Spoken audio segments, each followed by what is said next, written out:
Bom dia, sexto ano. Vamos a mais uma aula. Esta semana o assunto é formação dos continentes. Nosso estudo ainda sobre o planeta Terra, né? Como o planeta Terra é composto, nós vimos na aula passada as estruturas internas do planeta Terra, né? Vocês viram que a Terra é composta por núcleo, manto e crosta terrestre. Então, hoje nós vamos falar sobre como é esta crosta terrestre e todas as influências que o interior da Terra exerce sobre a parte externa do nosso planeta. Então, o que nós temos aqui, ó? Como se formaram os continentes da Terra? Então, os continentes da Terra, eles se formam a partir das placas tectônicas. Tá? Então, quem descobriu tudo isso? Quem estudou tudo isso? Foi um cientista, Alfred Wegener, um cientista alemão, que criou a teoria da deriva continental. O que é a deriva continental? É a movimentação destas placas tectônicas. Então, o que diz o Wegener? Ele dizia, e depois o estudo dele foi comprovado, que a crosta terrestre é, na verdade, um imenso quebra-cabeça, formada por diversos blocos rochosos, ou seja, diversas placas tectônicas, uma encaixadinha na outra. Então, a nossa crosta ela não é uma capa única do planeta, mas ela é formada por diversos pedaços de rochas, né, gigantescos, que chamam-se placas tectônicas.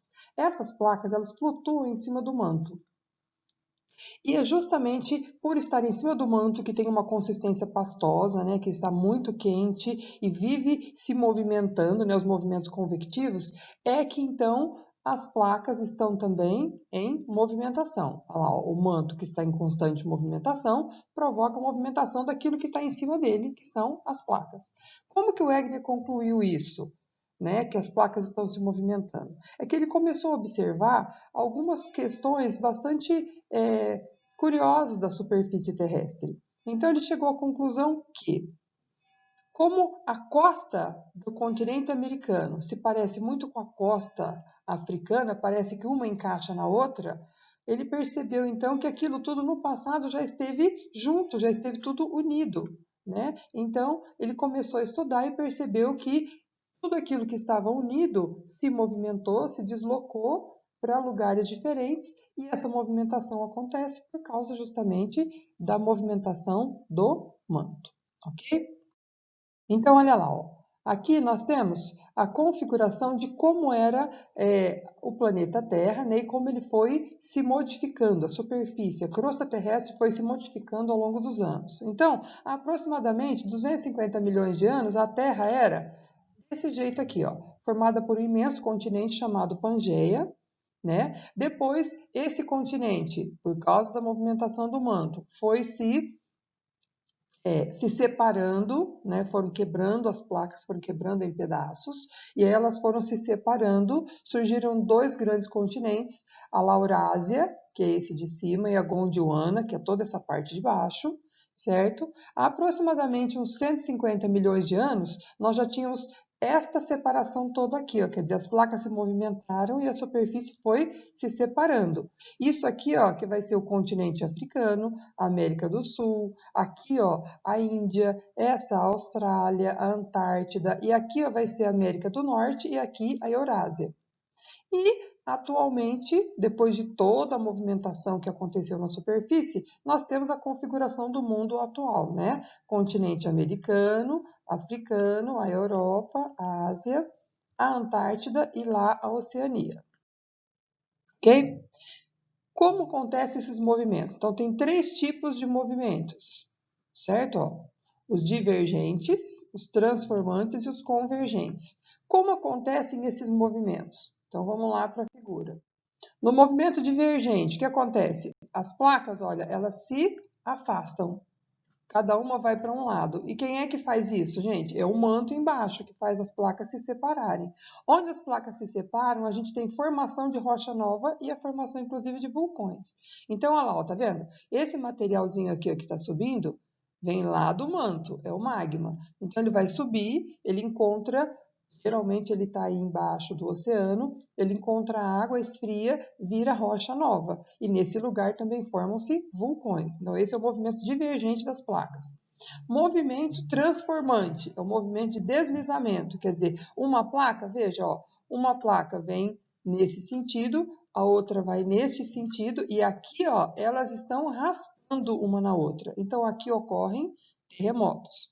E os movimentos convergentes, que são aqueles onde as placas estão sendo jogadas pelo manto uma em direção à outra. Nesse caso, uma placa, gente, ó, ela sobe e a outra mergulha. Tá? Essa que mergulha, ela vai mergulhar para dentro do manto e vai derreter e vai virar rocha de novo. E esta que sobe vai formar montanhas. Ok? Então, são os três tipos de movimentação das placas tectônicas. Aí a gente vem para os fenômenos que ocorrem por causa dessa movimentação. Vulcanismo. O que é vulcanismo, gente? É a erupção vulcânica, né? Como a figura aqui, ó, está mostrando.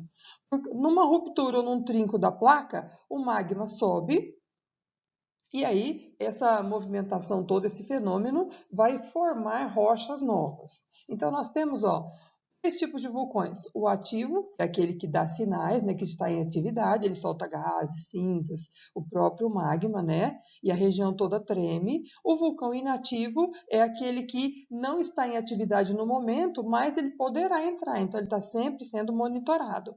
E o vulcão extinto, que é aquele que já há tantos anos que não entra mais em atividade, que provavelmente ele já não entrará mais. Então é o chamado vulcão extinto.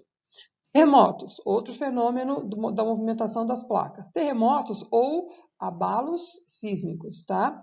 Os terremotos, eles são provocados por aquele movimento de choque ou de raspar uma placa na outra, certo? Então, aquilo tudo libera muita energia e essa energia chega na superfície em forma de tremores. Esses tremores podem ser de pequena intensidade ou podem ser de grande intensidade. Quando são pequenos de intensidade, praticamente nem se sente. E tremores de pequenas intensidades acontecem aos milhares no mundo, tá? Todo dia, toda hora. Agora mesmo estão acontecendo tremores aí em diversas partes do mundo. Mas de vez em quando ocorrem os tremores, os abalos de grande intensidade. Esses provocam muita destruição, alteração da paisagem e muitas mortes, certo? Quando os abalos sísmicos ocorrem na crosta oceânica, quer dizer, embaixo do oceano, essa movimentação da placa desloca grande massa de água, provocando assim a formação de maremotos ou quando são ondas gigantescas, né, os tsunamis. Então, o que são esses tsunamis ou maremotos? É o deslocamento da água do oceano provocado por um terremoto que aconteceu no fundo do oceano. Também são bastante destrutivos, né? Por que no Brasil não tem terremoto nem vulcões?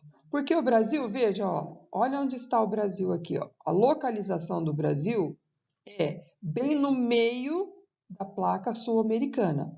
Por que que o fato do Brasil estar no meio da placa sul-americana impede que os terremotos aconteçam aqui ou que os vulcões entrem em atividade aqui no Brasil? Porque onde acontece isso principalmente? Na borda, gente, ó, no limite das placas tectônicas. É aqui que acontecem os terremotos e os vulcões. Como o Brasil está no meio da placa, no Brasil, então, não ocorre nem terremotos, nem atividade vulcânica, certo? Ocorrem pequenos tremores no Brasil? Sim, ocorrem, mas os pequenos tremores são provocados por acomodação de terras, acomodação de rochas, e não pelo deslocamento das placas tectônicas, ok? Então, ó, quero que vocês façam essas atividades bonitinhas. Na primeira, explica para mim quais são os tipos de movimento das placas tectônicas, aqueles que a gente viu lá em cima, os três, tá? Depois, fala para mim o que são terremotos, o que são vulcanismos e o que são maremotos. Também está aí no texto. E aí explica para mim por que no Brasil não ocorre terremoto nem atividade vulcânica. Acabamos de comentar, certo? E aí você vai lá no seu livro, na página 69, e responde as questões 1, 5 e 6. Tem que copiar as questões? Tem, gente. Tá bom? Boa atividade e até a próxima. Beijo.